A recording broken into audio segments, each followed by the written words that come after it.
నమస్తే. ఒక నెల రోజులు చూస్తున్నాం మనం.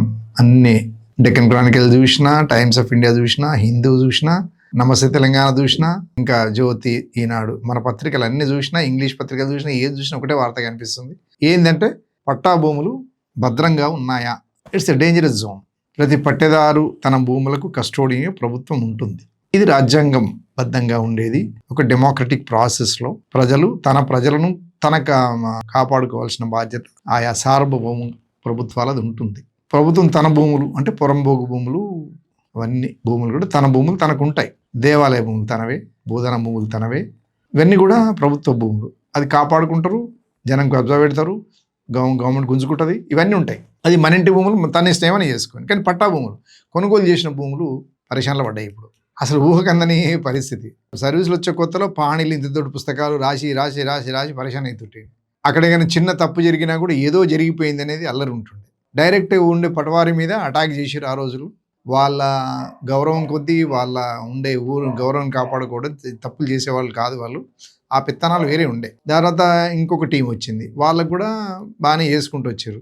ఇవన్నీ బాగానే అయినాయి. వీళ్ళందరి మధ్యన ఈ మనుషులకు, ప్రజలకు, ఉద్యోగస్తులకు ఈ మధ్యన ఒక కొత్త మిషనరీ వచ్చింది. ఇప్పుడు ఆ మిషనరీ పేరే కంప్యూటర్. ఇవన్నీ మనుషులు రాయకుండా రికార్డులకు వెళ్ళిపోతున్నాయి. ఓకే, అన్ని టైప్ చేసి మిషన్లో పెట్టుకున్నాము. దాన్ని అంతకుముందు ఆన్లైన్ రికార్డ్ అన్నాము, ఆన్లైన్ పాణీలు అన్నాము, ఆన్లైన్ అన్ని A1 B1 అని కూడా అందులోకి వెళ్ళిపోయినాయి. తదనంతరం వచ్చిన ప్రభుత్వం అది బాగలేదు, అది ఇంకేదో చేద్దామని మొత్తం ఆన్లైన్ రికార్డ్ అన్ని ఒక 2016-17 అని తీసుకొని పోయి అలా రికార్డ్ చేసి పెట్టేసినాం. దానికి ఒక పేరు పెట్టినాం, ధరణి అని పేరు పెట్టి దానికి ఒక పోర్టల్ అని పేరు పెట్టినాం. ఇవన్నీ కూడా ఇది ఒక పోర్టల్, దాన్ని తయారు చేయడానికి బయట దేశం సాయం తీసుకున్నాం, ఇతరుల సాయం తీసుకొని ఒక అద్భుతమైన పోర్టల్ తయారు చేసి జనంలో వేసేసినాం. కనిపించింది మంచిగా, పేరు కూడా అద్భుతమైన టైటిల్ ఇచ్చిండు ఆయన, పెద్ద ఆయన. ఓకే, అంతవరకు బాగానే ఉంది. ఆ తర్వాత వచ్చినటువంటి ఇబ్బందులు అవి పరిష్కరించుకోదగ్గాయి, కానీ పరిష్కరించలే ప్రభుత్వం. అయిపోయింది. తర్వాత ప్రభుత్వం ఏముంది, అది బాగాలేదు, మేము కొత్తది తీసుకొస్తామని భూభారతి వచ్చింది. ఓకే, ఇది బాగానే ఉంది. దానికి చట్టబద్ధత లేదు, దీనికి చట్టబద్ధత వచ్చింది, రెండు ఉన్నాయి. ఇప్పుడు భూ యజమానులు భయపడే పరిస్థితి ఈ మధ్య కాలంలో ఎందుకు వచ్చింది అనేది ప్రశ్న. ఇప్పుడు ఇక్కడ ఎందుకు వచ్చింది అని అంటే, ధరణి పోర్టల్లో ఇంటిగ్రేటెడ్ ల్యాండ్ రికార్డ్ అని ఉండేది. అది కొట్టంగానే ఒక సర్వే నెంబర్ చెక్ చేసుకోవాలంటే మొత్తం ఊరు మ్యాప్ అంతా వచ్చేది. అలా సర్వే నెంబర్లు ఇట్లా తిరిగితే క్లాక్ వైజ్ తిరిగితే అన్నీ వచ్చేసి. ఇప్పుడు అది తీసేసిండ్రు. ఇప్పుడు ఇంకో కొత్త ఏంటంటే, ఈ మధ్యన సోషల్ మీడియాలో కొన్ని ఎట్లా వస్తున్నాయి, మీ పేరు టైప్ చేస్తే మీ భూమి వివరాలన్నీ మేము చూపిస్తాము అనే స్టేజ్కి వచ్చింది. మీరు ఫలానా .comలో కనుక కొట్టినట్టయితే మీ పేరు మీద ఉన్న భూమి వివరాలను మేము చూపిస్తాం అంటుంది. ఇది ఎట్లా? ఇది అరే, గవర్నమెంట్ కస్టడీలో ఉన్న భూములు ఒక ప్రైవేటు ఛానళ్ళు ఎట్లా పోతుంది అనేది ప్రశ్న. సీనియర్ మోస్ట్ అఫీషియల్స్ కూడా, కలెక్టర్ స్థాయి ఉండి రిటైర్ అయిన ఆఫీసర్లు కూడా, మీరు దయచేసి ఒకసారి ఆలోచించండి సార్. ఒక ప్రైవేట్ వ్యక్తి చేతిలోకి మన రెవెన్యూ రికార్డు ఎట్లా పోతుంది? వాళ్ళు బాగా తనం చేస్తారు. మీరు ఫలానా .comలో మీరు మెంబర్ అయ్యి ఎన్రోల్ అయితే, ఏదో సమ్ టెక్నికల్ టర్మినాలజీ ఉంది, మీరు టైప్ చేయండి, మీకు అన్నీ వచ్చేస్తాయి, దీన్ని సబ్స్క్రైబ్ చేసుకోండి అంటుండే ఆయన. సబ్స్క్రైబ్ చేసుకొని కొడితే నేను వచ్చింది, మరి ఒక ఊరు మ్యాప్ వచ్చింది అందులో నాకు. ఇంకా నాకు అది ఫర్దర్ ఎక్స్టెండ్ కాలేకపోయింది. నేను ఎక్కడికో వెళ్ళిపోయింది మన రికార్డు.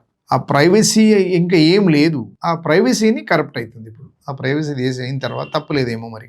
అంటే ఇంకా ఎంతకాలం ఈ ట్రాన్స్పరెన్సీ లేకుండా, ఎంతకాలం ఈ రహస్యాలు అనేది కాకుండా అవి ఉంటే పర్వాలేదు. నా దగ్గర ఎంత భూమి ఉంది అనేది అతను తెలవడం తప్పులేదు. కానీ అందులో ఎంటర్ అవుతున్నాడు ఆయన, ఎంటర్ అవి ఇబ్బంది పెడుతున్నాడు.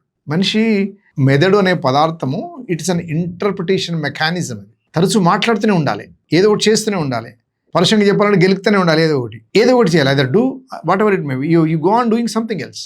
అదే ఇప్పుడు ఏమైంది, దాన్ని పరిస్థితి ఏంటంటే, భద్రంగా దాచిపెట్టుకున్న భూముల పట్ల ఎవరో వచ్చి ఇది చేస్తున్నారు. ఎట్లా మరిది? ఇప్పుడు రెవెన్యూ వాళ్ళే అంతా కలిపి దాంట్లో అప్లోడ్ చేసిండ్రు. ఆ పని కోసమని వేరే ప్రైవేట్ ఏజెన్సీ నుంచి రిక్రూట్ చేసిన కంప్యూటర్ ఆపరేటర్లు. ప్రస్తుతం వాళ్ళ పరిస్థితి 19,500 ఇస్తారు. ఆ ఏజెన్సీ వాడు ఏం తీసుకుంటుండో తెలియదు. కలెక్టర్ గారి దగ్గర పనిచేయాలి, ఏజెన్సీ నుంచి జీతం తీసుకోవాలి. గవర్నమెంట్ ఆఫ్ తెలంగాణ ఏజెన్సీకి పైసలు ఇస్తుంది. ఇప్పుడు ఇక్కడ ఏమవుతుంది, 33 మాడ్యూల్ నుంచి కొంచెం బాగా తగ్గించి 7-8 వరకు వచ్చినాం. ఓకే, బాగుంది.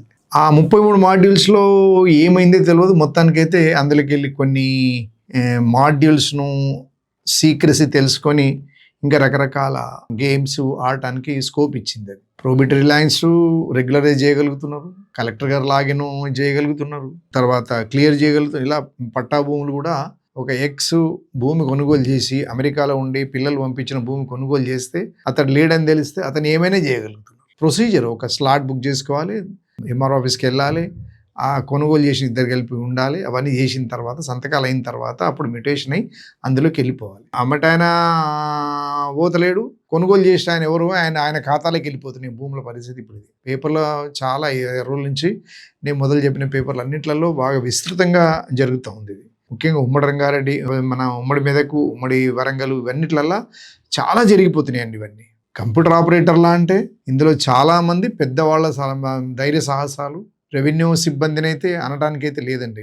మీరు అంత సహకారము అదే అనేది రాస్తారు పేపర్లు, కానీ అది నమ్మదగ్గది కాదు. వాళ్ళు చేసే యాక్టివిటీలో కొన్ని పొరపాట్లు అయితే ఉన్నాయి, దాని దగ్గర ఇబ్బందులు ఎదుర్కొంటున్నారు. కానీ ఎవరో తీసి ఎవరికో ఇచ్చేది అది చేయరు. అంటే మేము చేయలేదు, మా అక్కడ ముందోళ్ళు చేయలేదు, ఇప్పుడు కూడా ఎవరు చేయట్లేదు, ఆ పని చేయరు కూడా.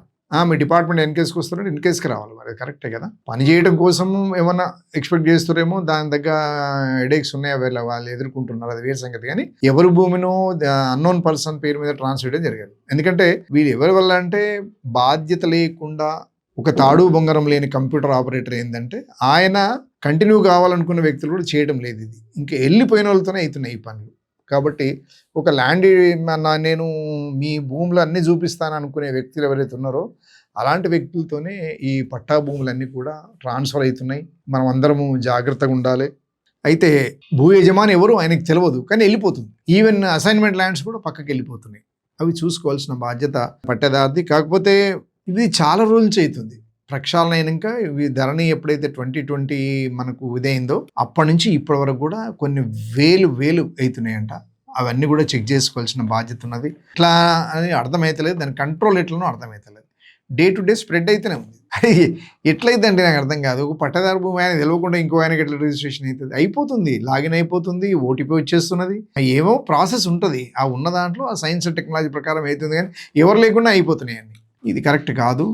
అయినా కూడా ఇవన్నిటి కూడా ప్రభుత్వం దృష్టికి వచ్చి అరే ల్యాండ్ అదండి రిజిస్ట్రేషన్ ఫీజు, స్టాంప్ డ్యూటీ కూడా ₹1,00,000 అయితే మొదలు 3 సున్నాలు తీసేసి ₹100 పెట్టి యాక్సెప్ట్ చేయించి తహసీల్దార్ ముందరికి తీసుకొని పోతే ఆయన పేమెంట్ అయినట్టుగా క్లియరెన్స్ చూడగా సంతకం పెట్టేస్తున్నాడు ఆయన. అంటే ఇటువంటి కూడా ప్రైవేట్ వ్యక్తులు చేయగలుగుతున్నారు. మనం అందరినీ గవర్నమెంట్ అయితే చాలా భరోసా ఇవ్వగలగాలి.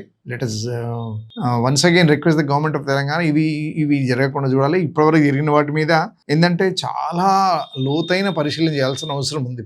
దీనికి ఒక సిట్ అనేది వేసిరు, చాలా పెద్దవాళ్ళనే కూర్చొని పెట్టారు. అందులో సీనియర్ క్యాడర్ ఉన్న వాళ్ళ రెవెన్యూ డిపార్ట్మెంటు సంబంధించిన వాళ్ళు, పోలీస్ డిపార్ట్మెంట్ వాళ్ళు, సైబర్ క్రైమ్ సంబంధించిన వ్యక్తులు, తర్వాత ఐటీ డిపార్ట్మెంటు, తర్వాత ఎన్ఐసి వాళ్ళు, సినిమా, వీళ్ళందరూ స్పెషల్ ఇన్వెస్టిగేషన్ సిట్ అనేది ఒకటి వేసింది.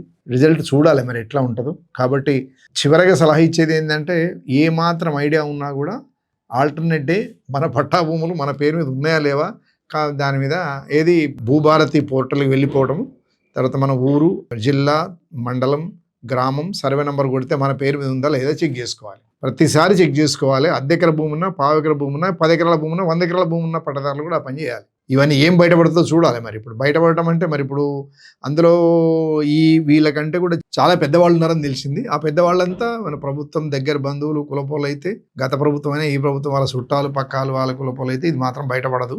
ఏదో కంటి తుడుపుకి వస్తుంది, కానీ నిజం ఇది కావాలి. చాలామంది సఫర్ అవుతారు. మా భూములు సేఫ్గా ఉన్నాయి అనుకునే వ్యక్తులు ఎవరైనా కూడా మేమందరం సేఫ్ జోన్లో మా ప్రభుత్వం ఆధ్వర్యంలో ఉన్నాను అనుకోవడానికి అయితే లేదు. ఇది ప్రైవేట్ వాళ్ళ పెత్తనం కూడా పెరిగిపోతుంది. దాన్ని కంట్రోల్ చేయాల్సిన అవసరమే ఎంతైనా ఉందని చెప్తూ చూసి సబ్స్క్రైబ్ చేసి అందరూ షేర్ చేస్తారని కోరుకుంటూ ధన్యవాదాలు. Thank you very much.